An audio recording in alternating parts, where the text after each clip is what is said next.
लगी हुई है पैसे वाला बनने की। हर शख्स को एक ही धुन है, मैं पैसे वाला बन जाऊं, मैं पैसे वाला बन जाऊं। पैसे वाला बनने के लिए कहाँ रहना है, क्या रहना है, किसके साथ रहना है, कुछ भी करना हो मैं करने के लिए तैयार हूँ। यार ये बताओ पैसा कैसे आएगा? एक ही बात है यार, पैसा कैसे आएगा, मैं कमाऊंगा कैसे, मुझे इतना बता दो यार। अरे खुदा के बंदो, तुम्हें पैसा कमाना है तो पैसा हलाल तरीके से तो कमाओ यार, हराम तरीके से कमाने का क्या फायदा? उस पैसे का क्या फायदा जो कयामत के दिन हमारे लिए आग का सबब बन जाए। हमें रहना कितना है यहाँ पर? 10 साल, 20 साल, 30 साल, 40। अपनी पर्सनल बात करें, मैं अपनी जात की बात करूं, बीवी बच्चे अभी एक तरफ रखे, ठीक है।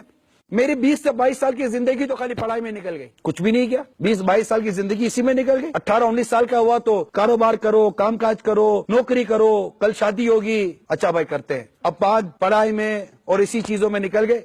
25-30 साल का हुआ, शादी वगैरह हो गई। अब शादी हो गई, 1.5-2 साल हुए, 2-3 साल हुए, अल्लाह की रहमत से बच्चे की विलादत हो गई घर में। अब दिना में 28-30 साल का हुआ तो एक बच्चा है। अब मैं अपने लिए थोड़ी कमा रहा हूं, मैं तो इनके लिए कमा रहा हूं। भाई मेरा पेट 5,000 रुपए में भर रहा है, लेकिन मुझे घर चलाने के लिए 15,000 रुपए चाहिए। फिर अल्लाह की रहमत से एक बच्चा और हुआ, फिर एक बच्चा और हुआ, 2-3 बच्चे हो गए। अब जनाब मुझे 25-30 हजार रुपए चाहिए। मेरी जिंदगी 35-40 साल की तो इसी में निकल गई। अब मेरे बच्चे बड़े हुए, 15 साल 20 साल के हुए, मुझे एक एक्सपेक्ट है कि मेरे बच्चे जब बड़े हो जाएंगे मैं थोड़ा आराम कर लूंगा, और आराम करूंगा तो बच्चे कमाकर मुझे खिलाएंगे। बाकी मैं मशीन की तरह चल ही रहा हूं। अब अगर अल्लाह की रहमत से कोई ऐसी औलाद नसीब हो गई जो फरमाबरदार है, इत्ताअत गुजार है, और हमें कोई कमाकर खिलाएगी भी, या हमें कोई रेस्ट मिलेगा भी, तो मिल भी गया तो कितना अरसा? 8-10 साल, 15 साल, 55-63 तकरीबन, इसमें तो आदमी मर जाता है। तो रही कितनी जिंदगी हमारी? और फिर इसके लिए हराम कमाकर कयामत के दिन अल्लाह के हुजूर हाजिर होना, कि फिर यही बीवी बच्चे अल्लाह के हुजूर हाजिर होकर खुद फरियाद करेंगे कि इससे हिसाब ले, इससे हमको हराम क्यों खिलाया? उस वक्त अगर हम कहेंगे तो हराम तो तुम्हारे लिए कमाया, तुम्हारा ये कहना थोड़ी को माना जाएगा। बीवी बच्चे सारी नेकियां ले लेंगे, बीवी बच्चों के गुनाह लाद दिए जाएंगे, और फिर ऐसे शख्स को जहन्नम में डाल दिया जाएगा और कहा जाएगा ये वो बदनसीब है कि जिसके ऊपर इसके अहले खाना के गुनाहों का बोझ है। इन्हीं बीवी बच्चों के लिए हराम कमाया और इन्हीं बीवी बच्चों के लिए हम जहन्नम में चले जाए।